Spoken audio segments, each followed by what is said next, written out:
The advice and opinions expressed by the host of Autism Live and her guests are meant solely as suggestion and should not be in any way construed as child-specific advice. Any choices you make in determining your child's treatment are completely at your own discretion.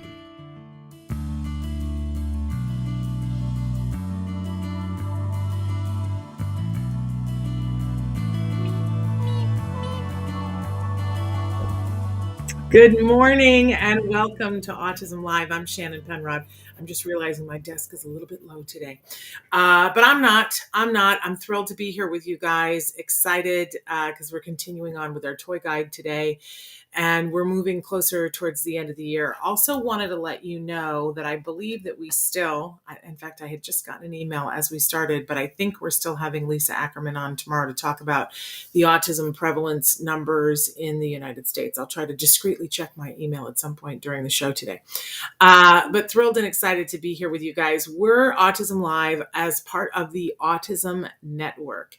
Very excited to be here. I know that that's a little confusing for some people, but for many years, Autism Live was started when Dr. Doreen Granpeesheh, who was the owner and the founder of the Center for Autism and Related Disorders, came to me, saw that I was doing a radio show, saw that I had things to talk about that were related to CARD because my son was treated at CARD. I'm always going to love CARD, right? But we started the autism. First, we started it with something called Skills Live, and then it morphed into Autism Live within just a couple of months. And we've been doing that now for 10 years. Stop. I know, 10 years. And then in late summer, early fall, I went to the new CEO of the Center for Autism and Related Disorders and said that I felt that there were some other things that I wanted to do and I needed some wings to fly, and that as much as I love CARD, and I'm always going to love CARD, and that our story is always going to be that we got the help and support that we needed at CARD, that I needed to go do some things outside of CARD. And what was super nice, and what I just always want to say, this is why CARD is so amazing, is that I said, please think about, would you like to have a placement, someone to take over my other duties plus doing Autism Live, and I'll stick around to train them. And within 2 days, CARD and the new CEO of CARD came back and said to me, we really think that this is yours. And so we would like for you to take it with you if you think it would be useful to you. So we are no longer affiliated with CARD, but we're always going to love CARD, right? And I was so thrilled that Dr. Granpeesheh, who is now retired from CARD, she's on the board, but she's retired, that she agreed to, I've created the Autism Network, and that Ask Dr. Doreen is part of the Autism Network, as is Autism Live, and a new podcast, and hopefully several new podcasts, but one that we're going to get started on called Stories from the Spectrum, which will be all segments done and produced and curated by individuals who are on the spectrum themselves. So be looking for that in 2022, which seems like so far away, and yet it's days away, you guys. So that's what's happening. I know there's people are still a little bit confused. They're like, wait, I don't understand. That's everybody loves everybody. So make sure that I say that.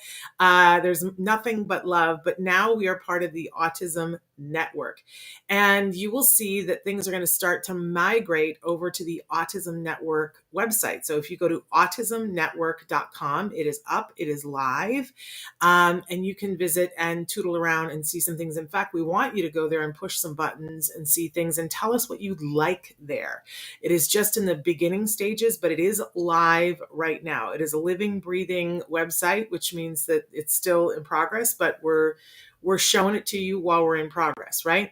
Autism-live.com still exists. We're still there. And in fact, when you go to autism-live.com, what you'll see is that you get moved over to Autism Network, but the Autism Live site on Autism Network, which looks exactly the same for now.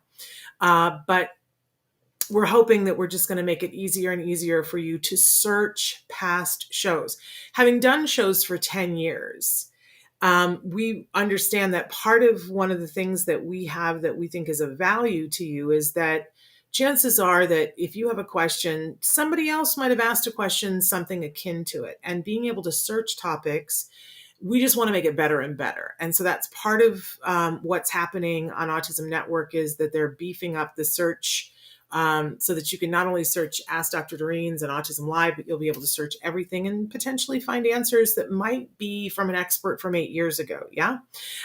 So that's part of why we're doing that. But as I said, we're thrilled and happy and excited. And you can find the toy guide, the Autism Live 2021 Toy and Gift Guide, is available on both sites. If you go to Autism Network, there's a tab up at the top that says Toy Guide. And if you go to autism-live.com, there is a button up at the top that says Toy Guide, and you can find the 2021 Toy Guide in either place.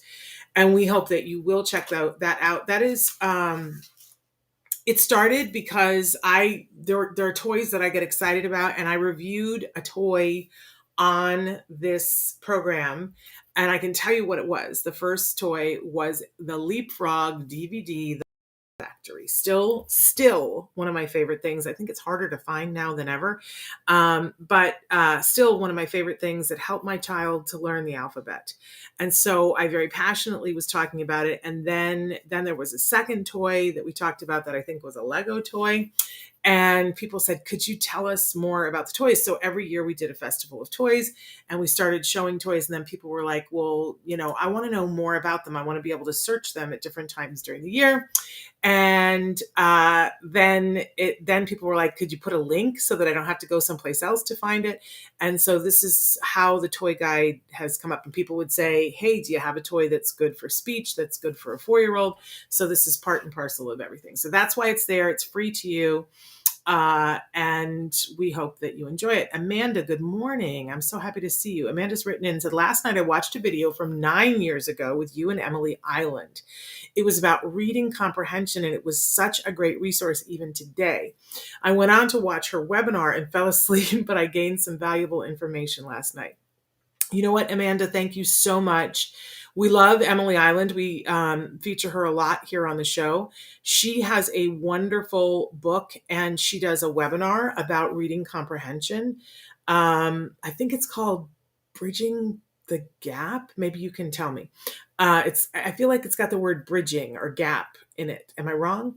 It's just one of the many books that Emily Island has written. And she and her son have both appeared on the show together and separately.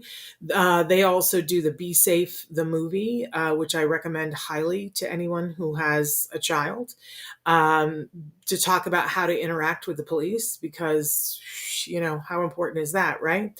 But I'm so glad that you found that, Amanda. That's exactly the kind of thing that we're trying to make sure that people can mine for those gold nuggets. And since we're here and we're sharing, we haven't had Emily on for quite a while, and I know that Emily has been very quietly battling breast cancer, and but came forward a few months ago and said that that's what's going on.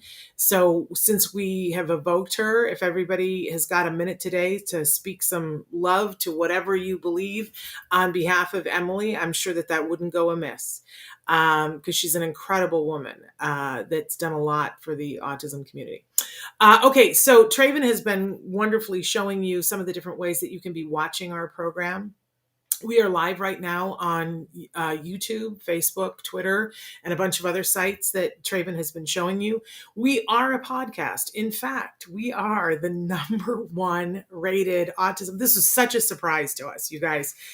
We've been doing this show for a while, and we just always call ourselves the little show that could. And then all of a sudden, Feedburner put out the stats for this year and named us the #1 autism podcast worldwide, which was pretty incredible. Made our day, made our year, really. And but we humbly know that is because of you guys, because you guys have liked us, you've shared us, you've done reviews for us, you've put other friends that you know their name, you've put their name into the chat in Facebook so that they see that they're tagged, and they go, why would I be tagged in this? I don't know anything about this. And then they go, oh, maybe I'm supposed to know about this, right? You're clever. You're very clever, and we appreciate that. In any case, that's why we're the #1 rated podcast, because you guys have participated, which leads me to please participate. like Amanda and her blue hearts, you can join us in the chat right now. Especially if you're live with us on Facebook, on YouTube, or Twitter, you can just interact on those platforms and it will show up here, and no time is lost. But you can also it is still working at the moment, the comment section on autism-live.com. And I believe that this week there's going to be one that's going to go live on Autism Network. So that will be really fun. And don't forget that if you have a question and you want an expert to answer, Dr. Doreen is on TikTok now, live on TikTok. If you go to Ask Dr. Doreen, I guess it's at Ask Dr. Doreen. I'm not as up on TikTok. Take a look at the snow on the roof and you will see why. But you can ask her questions on Ask Dr. Doreen on TikTok, and she's been answering questions, you guys. So that's really a cool little feature. And it's free. How much do we love that? So a really remarkable thing. So in any case, glad you guys are here. Glad that you're participating. I do like to remind you at the start of the show that usually on our shows, we like to have experts. On the Festival of Toys, normally I say to you, and I'm not one of them, I'm just not an expert. I'm not an expert in autism, right? I'm a mom, a proud mom, and I'm a former teacher, and so not an expert in autism. But now we do the Festival of Toys, and for the next couple of days, we don't have as many experts on. But I will say that I think I'm right up there with, if we're talking about toys and autism, I think I can go toe to toe with just about anybody. So I'm going to own that. I'm going to say I'm a little bit of a toy expert in terms of autism. I've been putting out a toy guide longer than anybody's been talking about this. So yeah, I'm going to own it. There we go.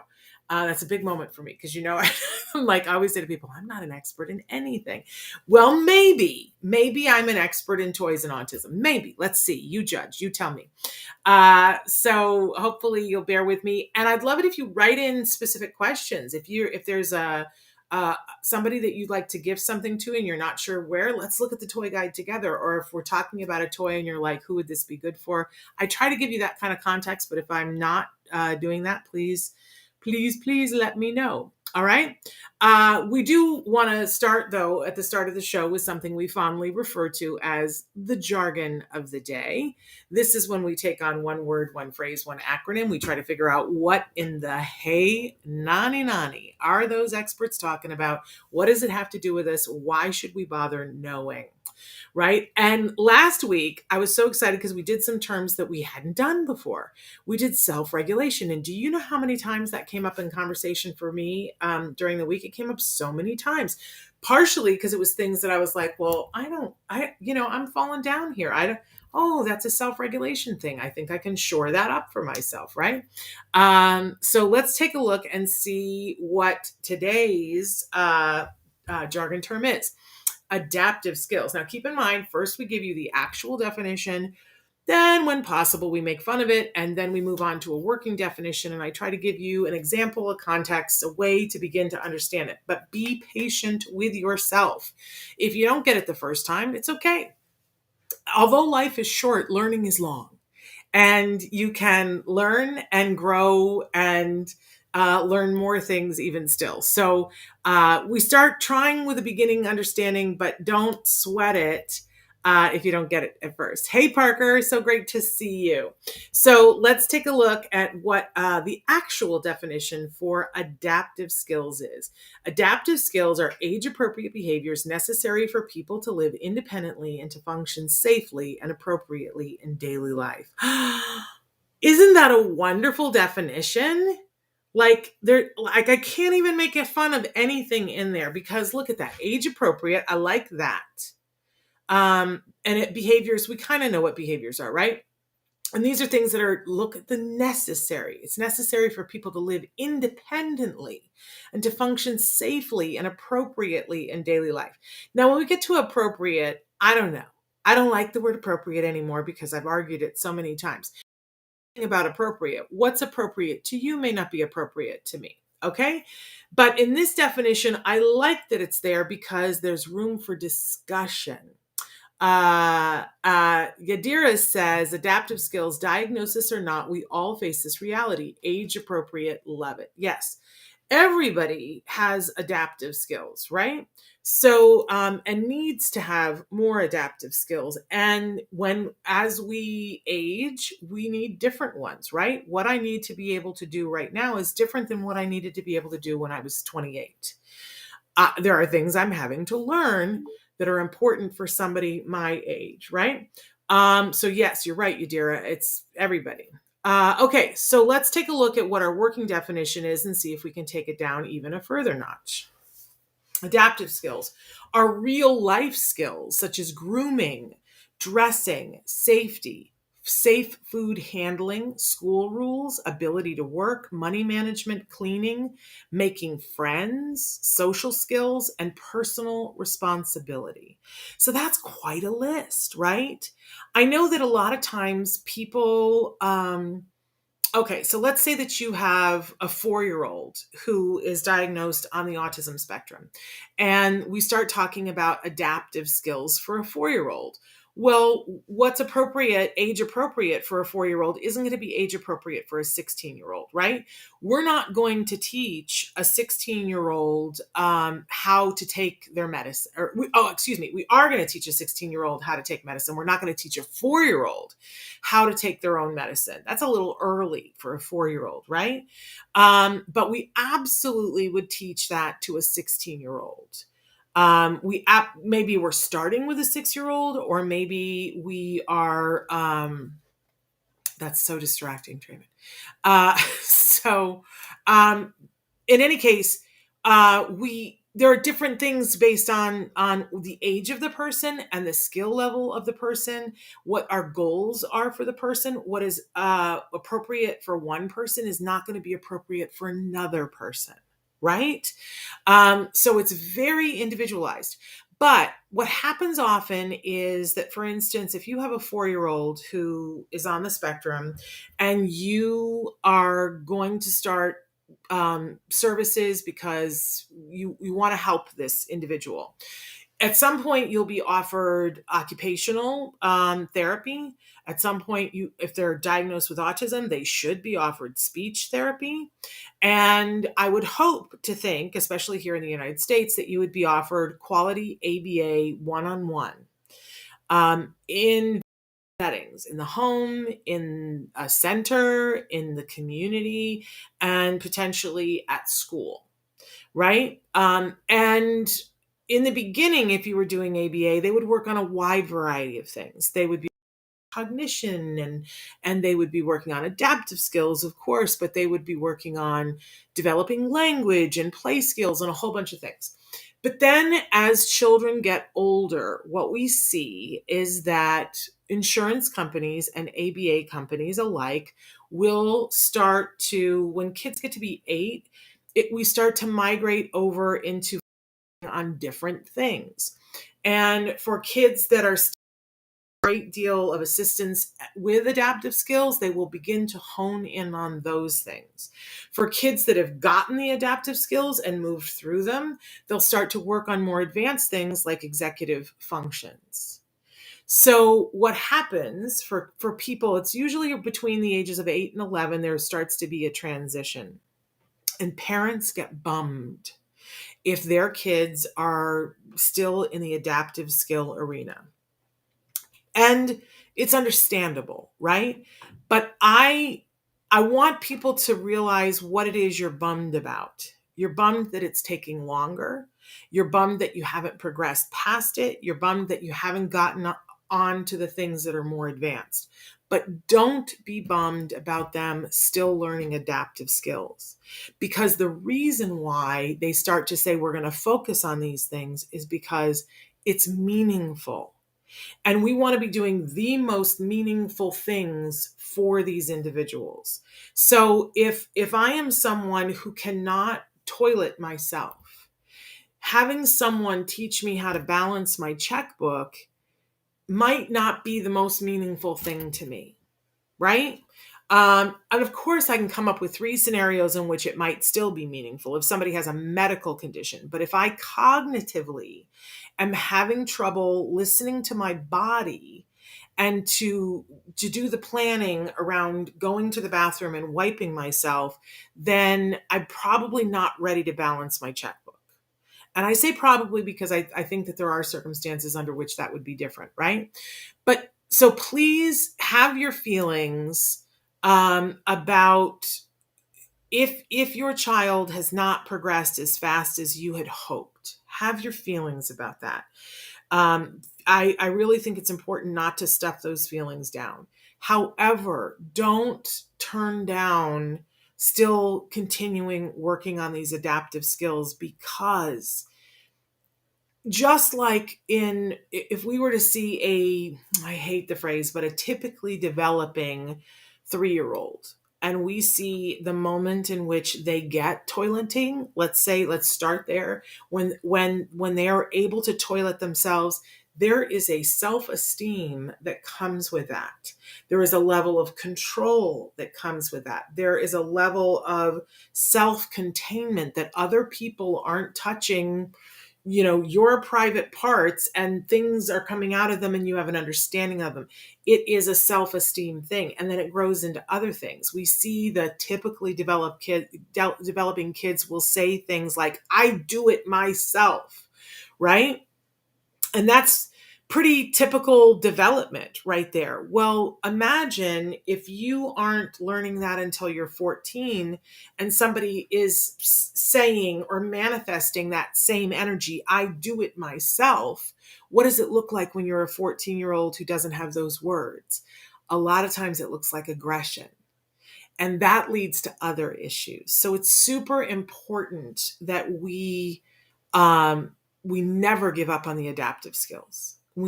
First of all, we don't ever give up on an individual, but the longer that an intervention takes, the more important the adaptive skills become. Does that make sense?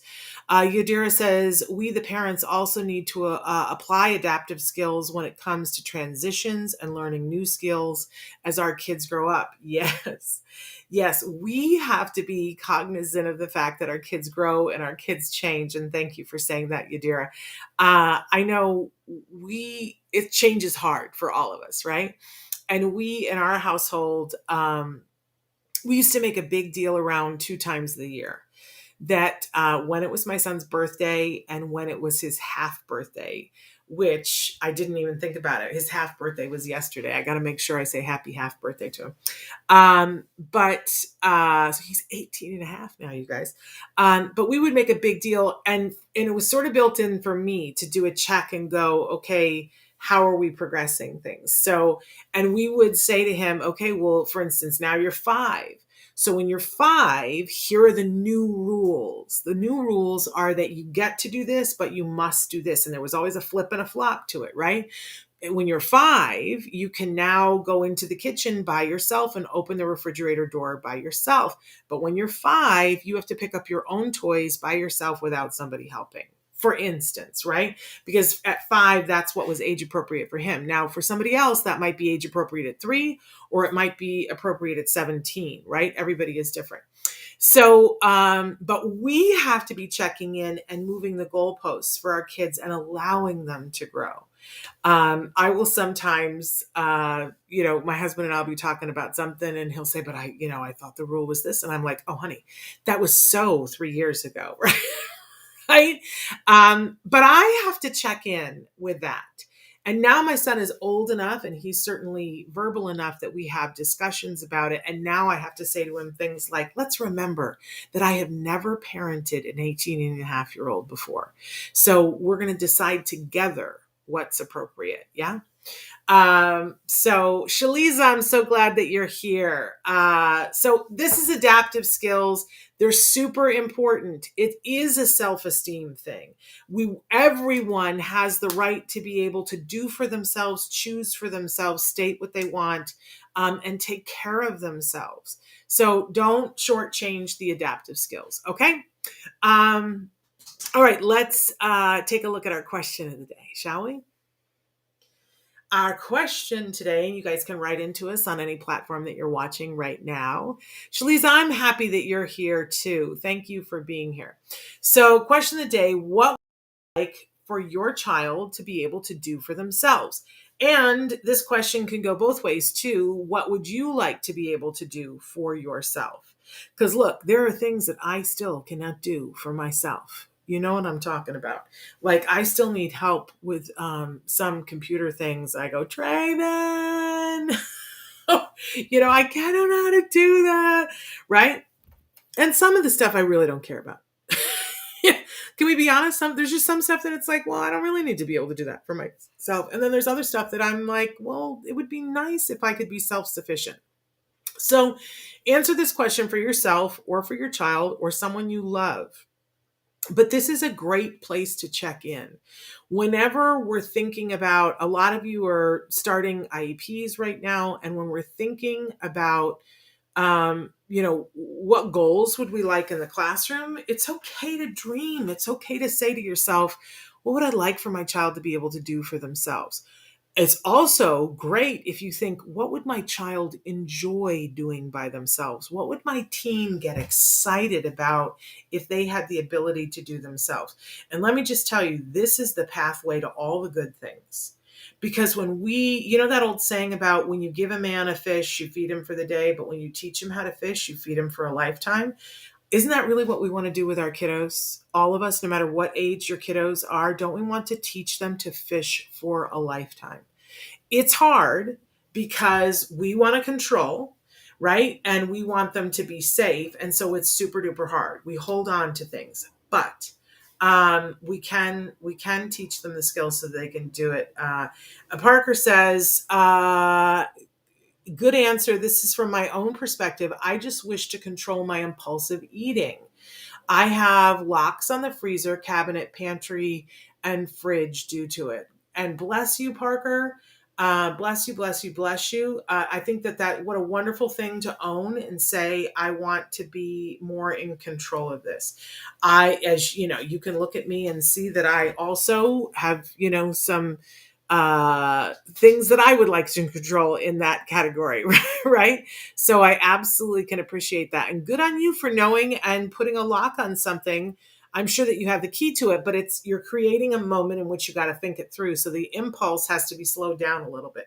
Shaliza says, I can't understand how my child is a wizard in computer programming codes, but he can't tie his shoelaces. Well, let's talk about that, Shaliza, because he has the kind of brain that can see things that aren't seeable.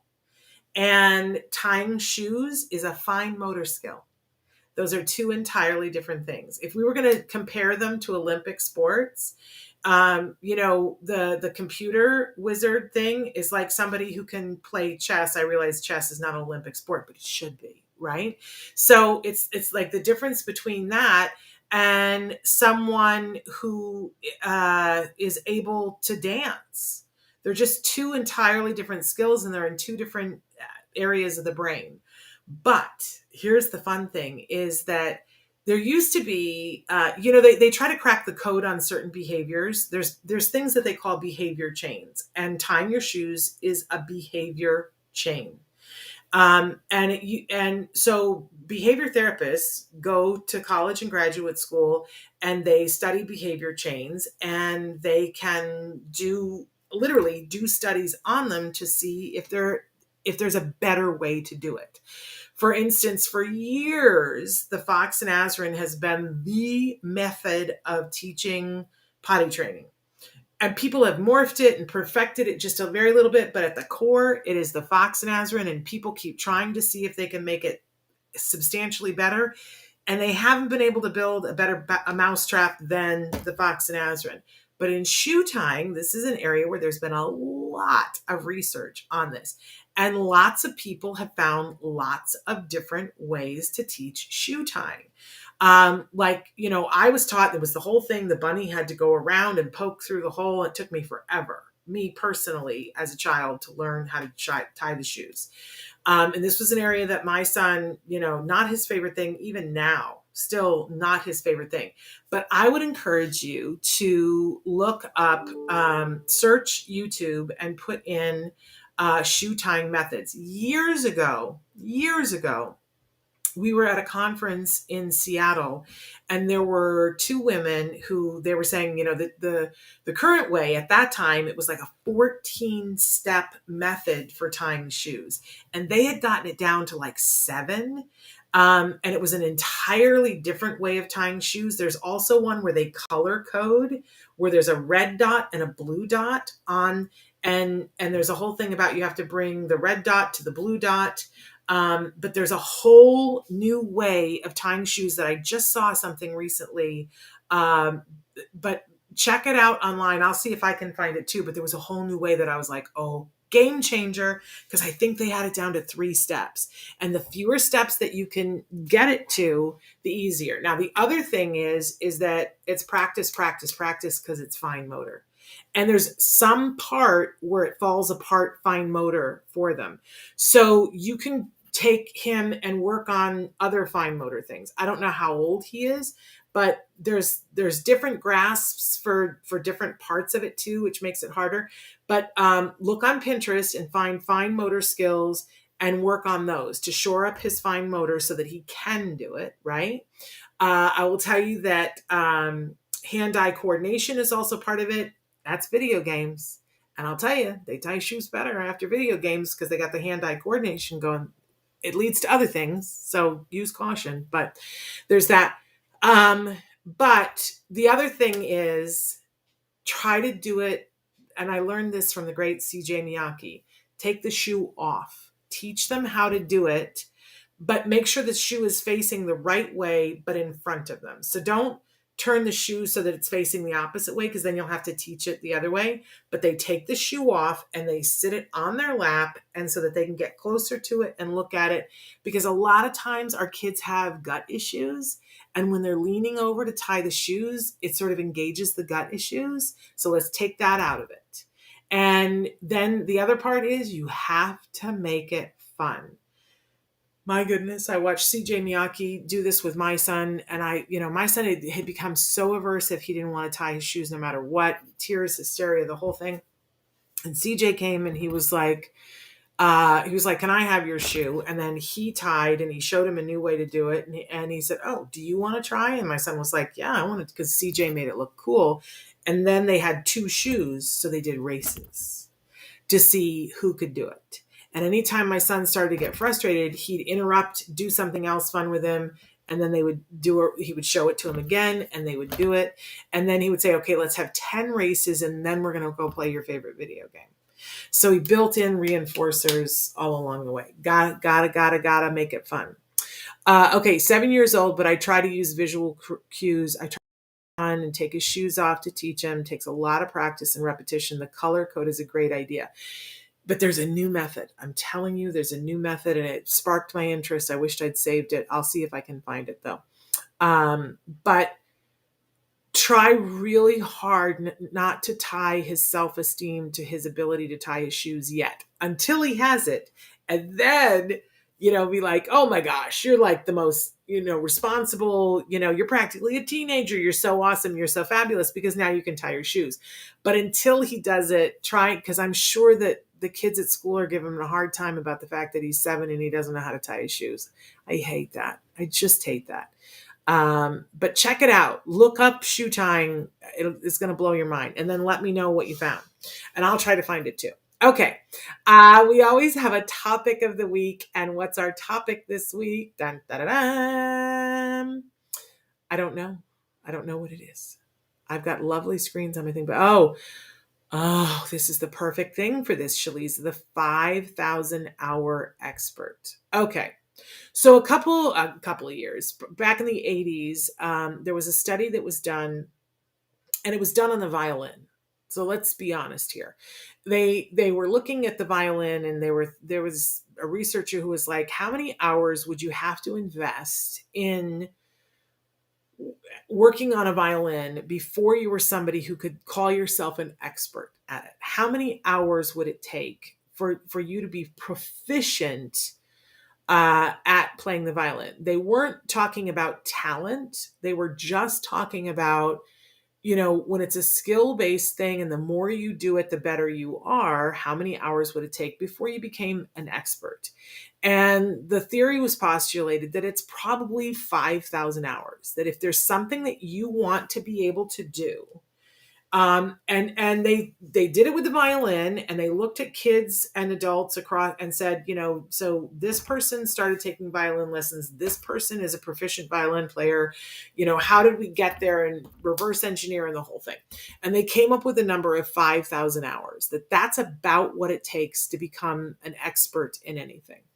And they further postulated that this could be applied to absolutely anything. If you want to be a brilliant golfer, and right now you are not a brilliant golfer, if you were to do 5,000 hours worth of targeted experience, and this is the asterisk here, you can't just be messing around with a violin or in your backyard putting. It's got to be like, you've had somebody show you how to do it and you're practicing the right ways to do it.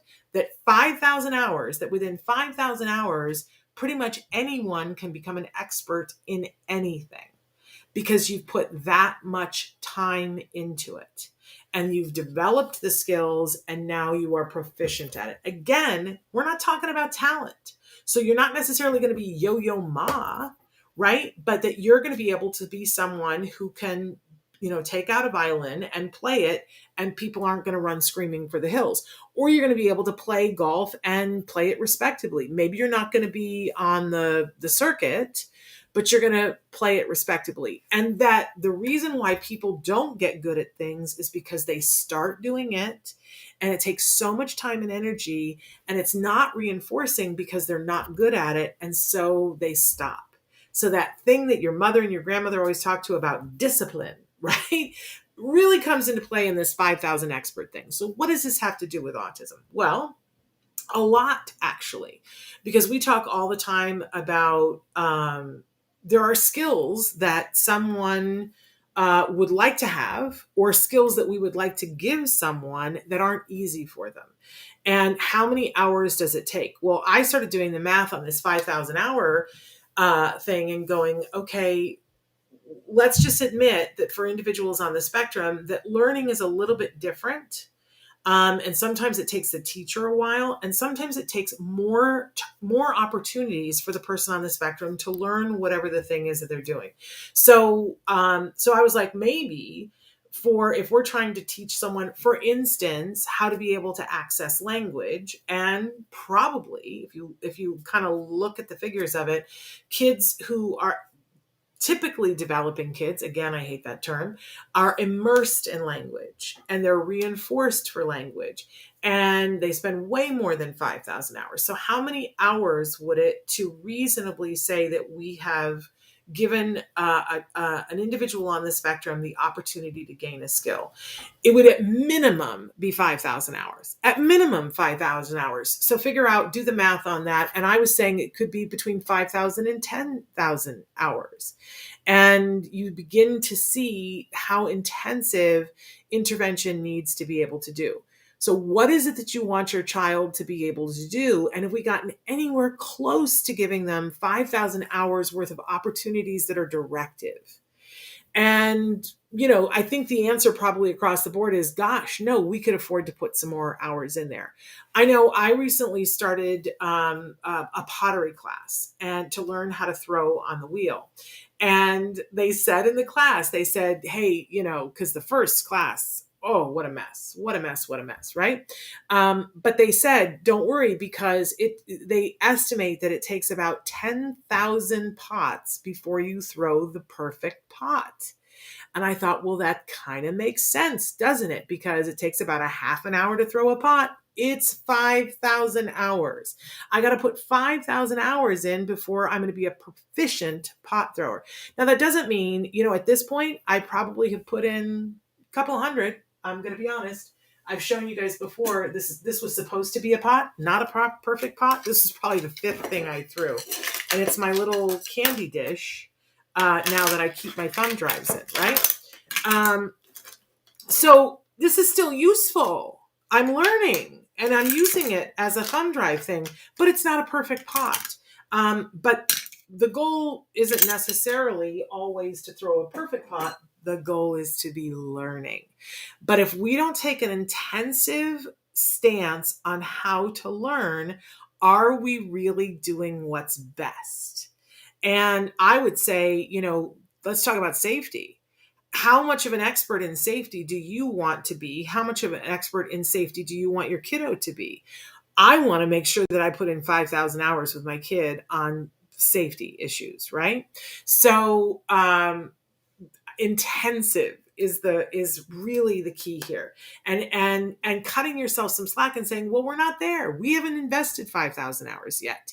And if you haven't invested 5,000 hours in yourself to be able to do something and do it well, maybe it's time to reevaluate that.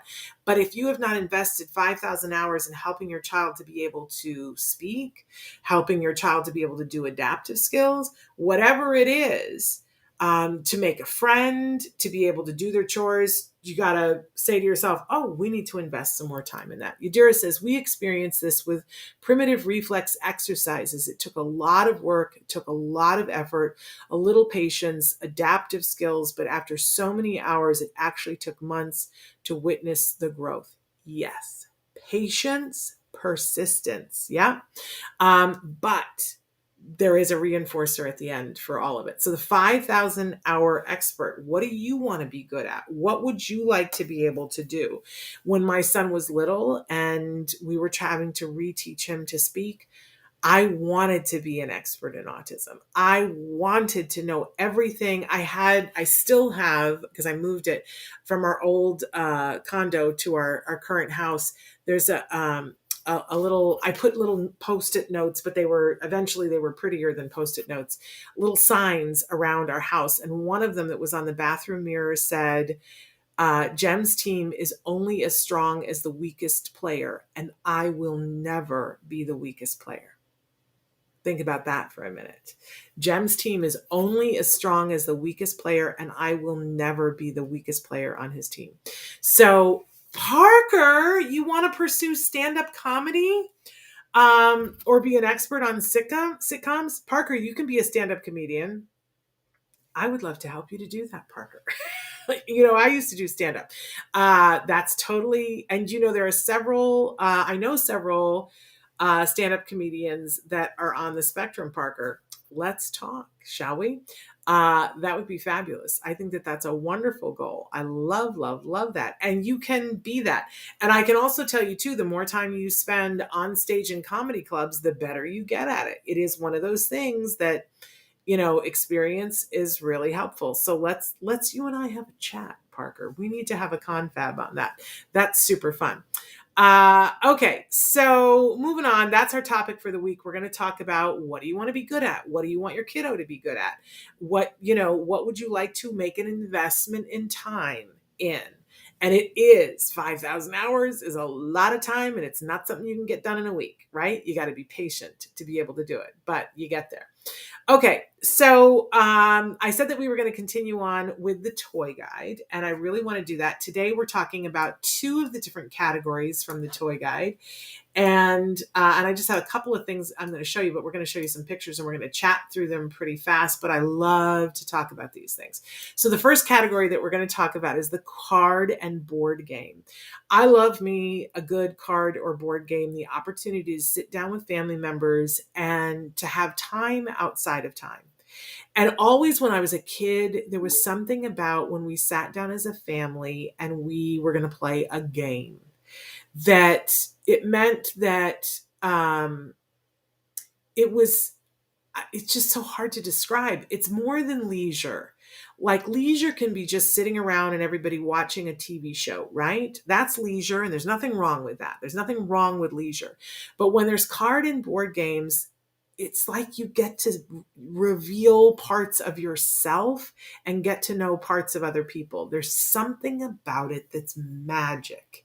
And to me, it really screams holiday, because we don't often take that time. We should take the time all the time. There are friends that I have that are,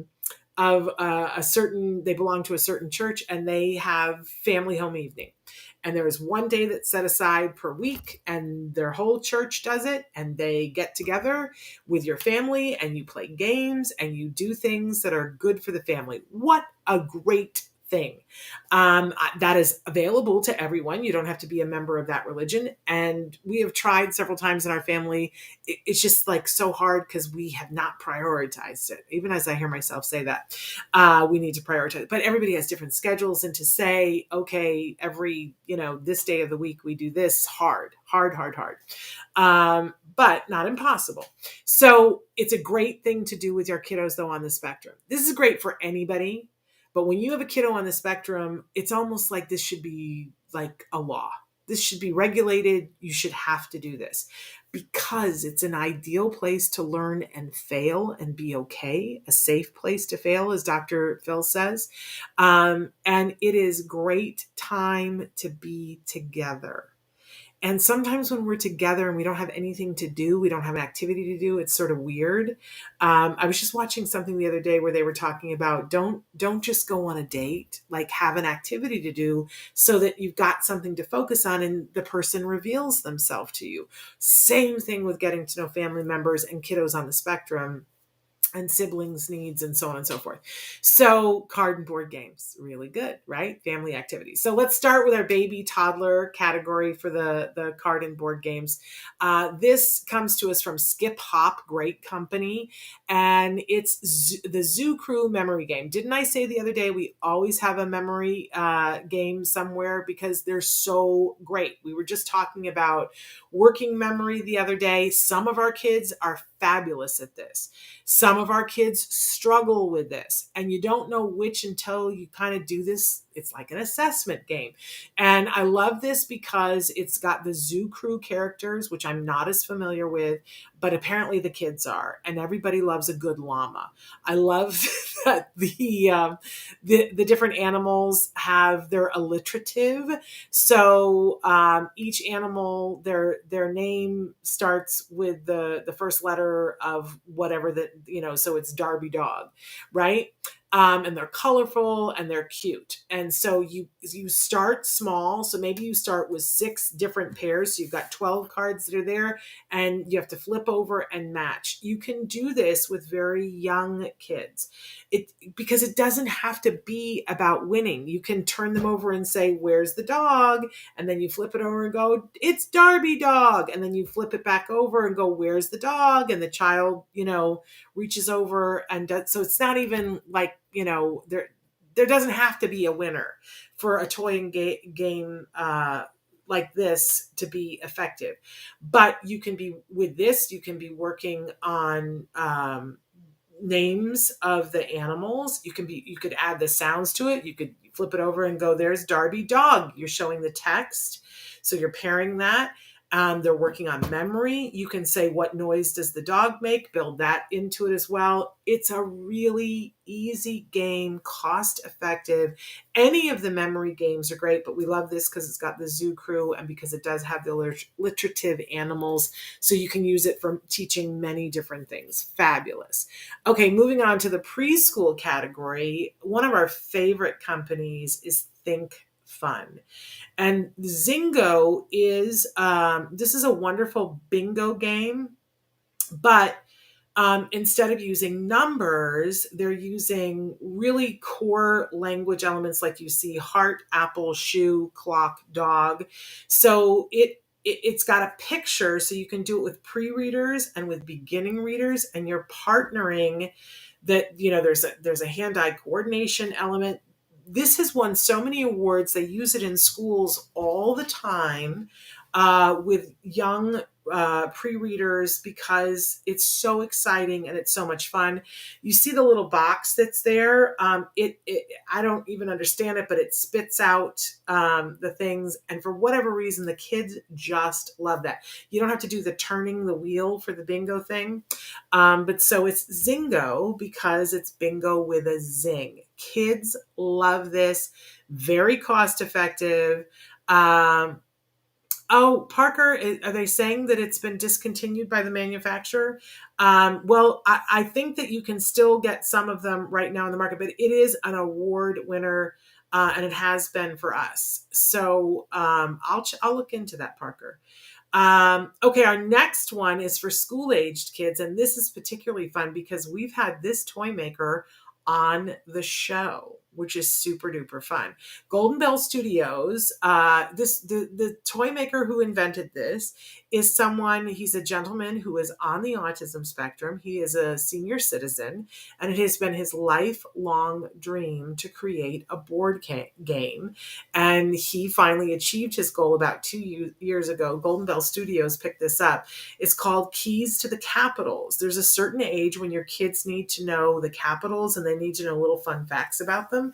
Instead of just learning that dryly, get this game and make it super duper fun. It's a really wonderful made game, very colorful, and you can learn those capitals, which we really, they're going to have to know it in school, so you might as well work on it in a fun way. And a lot of kids really get into this. Now, our next one, I actually have it here with me for our tweens and teens, which is hard sometimes because you have to get them to the table. And sometimes that's a cute little trick. But this was our tween teen winner. It's from a company called Go Chuckle. And the name of the toy is Hasty Baker. Okay, when our kids are tweens and teens, we need to get them interested in their food and understanding where their food comes from and how you make food, right? And, many of us like to watch like the Great British Bake Off and all the other, funny shows. And I think that's a great thing for our tweens and teens to watch because they see things being made, but it's a little, it's like the tougher stuff, right? And not everybody's going to be interested in that, but everybody likes to eat chocolate cake. So there are cards that come, and you know what this game reminds me of? And I've already spilled some of them on the floor. There's, and this was a winner of ours years ago. There's a card game called Milborn. It's a French card game. My family super loves that game. And this reminds me of that game, except it's got the food element to it. So that there are cards in here. And of course, I think those are the ones I spilled on the floor when I opened it up. I played this the other day with Dr. Grandpichet and her family. So there are cards that you turn over that are recipe cards. And it says, so everybody gets a recipe card. And here's one right here. So for instance, it says, you're going to make, didn't I say it? Chocolate cake. And it tells me on the recipe card what ingredients I need to collect. I need to collect chocolate, frosting, butter, and flour. Great. So I set that on the table in front of myself. And then I have a set of cards that are dealt to me, and everybody has their cards. And every turn I can look at my cards and look, I have milk in my hands, but it doesn't go with chocolate cake. I have berries, but they don't go with chocolate cake. I have flour though, and so I'm looking at my card, and the illustrations on these are just super cute, you guys, because they all have little character faces on them. So I can set down my flour, and I also have butter. So I can set those down, and that's my turn. But here's where the fun comes in, is that I also have cards that are, like I have one here that says wild ingredient. And I have another one somewhere, I don't have it here, but that says spoiled ingredient. And I have to start to think executive function wise that I'm watching my people that I'm playing with, and I see that somebody's about to finish their making their cake, have all their ingredients. And so I can play a spoiled ingredient, and I can spoil their butter. And it gets really, really nasty in a very fun way. And what it does is so I got to think things through. I got to think one turn ahead so that I can spoil an ingredient before they're done with their recipe. I have to consider who do I have to give the whammy to. I have to be thinking about which cards I want to play. I then have to problem solve. If my butter was spoiled, how do I problem solve and take care of that? I got to get more butter, right? And at the core of all of it, it's teaching the real life things about how we make ingredients, and that I have to think ahead. I don't know if you have people in your household that think that groceries just appear in the refrigerator. Do you know what I'm saying? So it teaches them to be thinking ahead. I love this game, and we played this the other day with Dr. Grandpichet's family. We all loved it. It comes in a super fabulous little box, so it's not taking up much space. Super duper fabulous fun. Okay, next game for adults is Tommy's game, Articulate.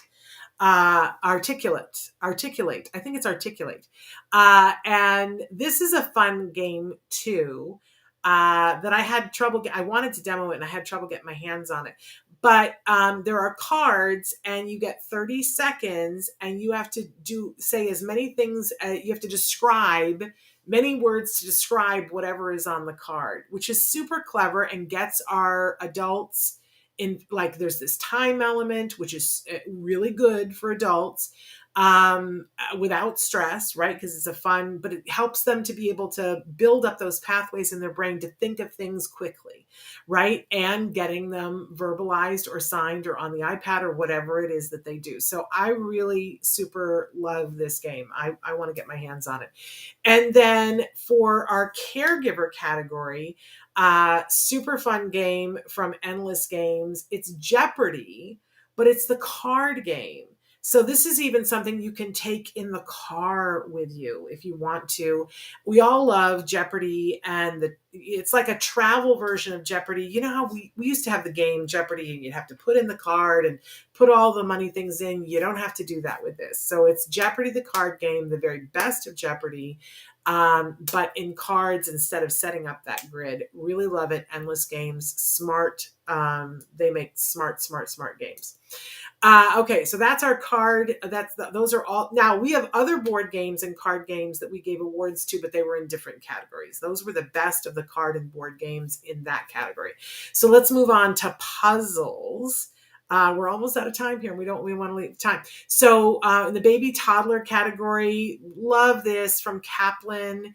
A first puzzle. They're texturized, so they're animals. It's a 2 puzzle set, and what I love is that when you take they're good wooden pieces, they're chunky, it's almost errorless. There's no possibility that they could get it wrong because the blue dog goes into the spot that has the blue dog, and it only goes into the blue dog, but there are textures to it, so there's a sensory component to it that's really fabulous. KAPLAN. Our preschool one, of course, always have Melissa and Doug toy winner because they're so great. This self-correcting puzzle, again, talking about errorless. So you're introducing puzzle snap together pieces, but they have the letters on the one side and the animal that goes with it. So the T goes with the tiger, and it only fits those 2 pieces. So teaching puzzle making, but doing the letters and pairing it with something that has a picture that starts with that. Perfect. Melissa and Doug, great quality toys, right? Our school-aged one, another think fun, great thing. Look at this Wonga Wonga puzzle. It's called a moon spinner, and you have to snap it together, and it only goes together one way with the different moons. Super duper fun, and can be a decoration on their wall as well. Moving up through the teen and tween from R.O. Wood. If you have a kiddo who loved marble runs, and we always have a marble run somewhere in our toy guide because our kids love them. Let's just be honest. Our kids love marble runs. Our therapists love marble runs. It has a beginning, middle, and end to it. It's cause and effect. It's a super great toy. And a lot of our kids, they played with them when they were kids, and now they're teenagers, and you want to make it more age appropriate. Well, this is a puzzle. It's wooden. And it's a puzzle that they have to put together that when it's done, it's almost like the old mousetrap. It's a marble run of the highest level, but it's a puzzle that they have to put together.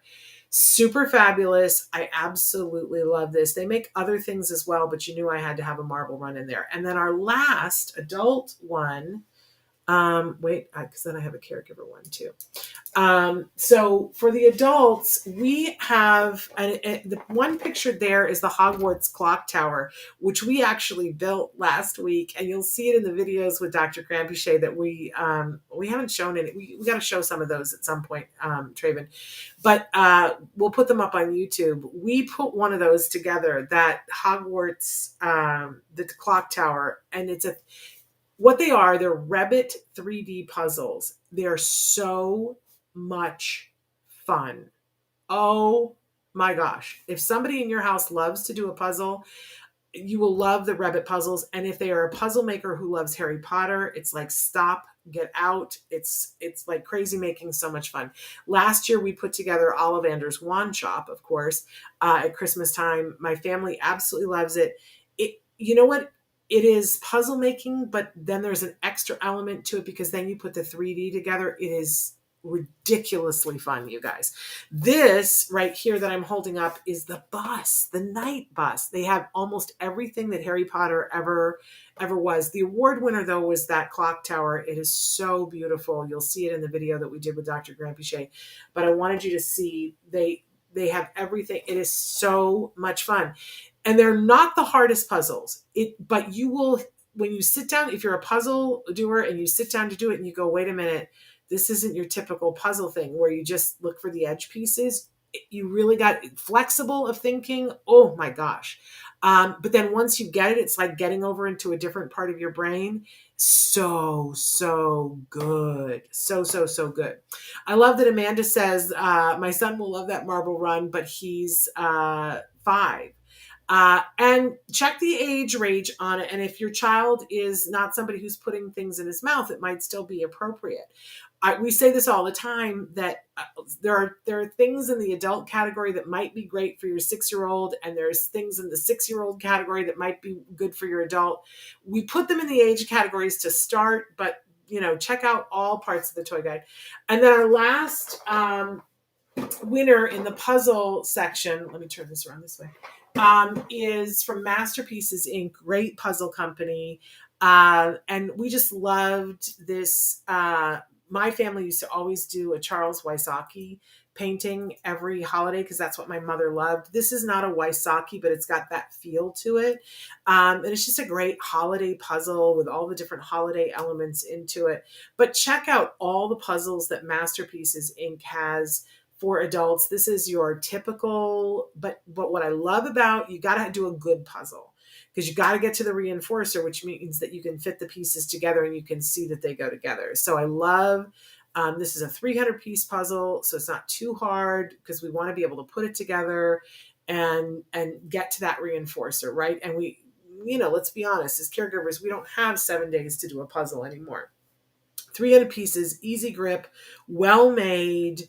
The pieces go together. You can tell they go together and you get the beautiful picture when it's done. So there are our winners. We're out of time.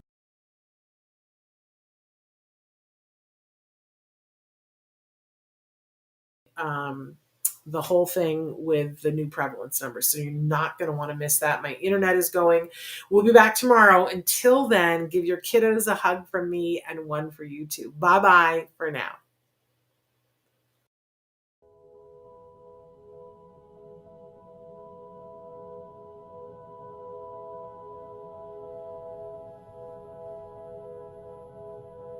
If you found anything helpful in this video, please give us a like. In fact, make sure that you smash that subscribe button on YouTube and give us a like on Facebook. You can also follow us on Twitter and on Instagram for important updates. And please download our free podcast wherever you get your podcasts. Thank you so much. See you next time.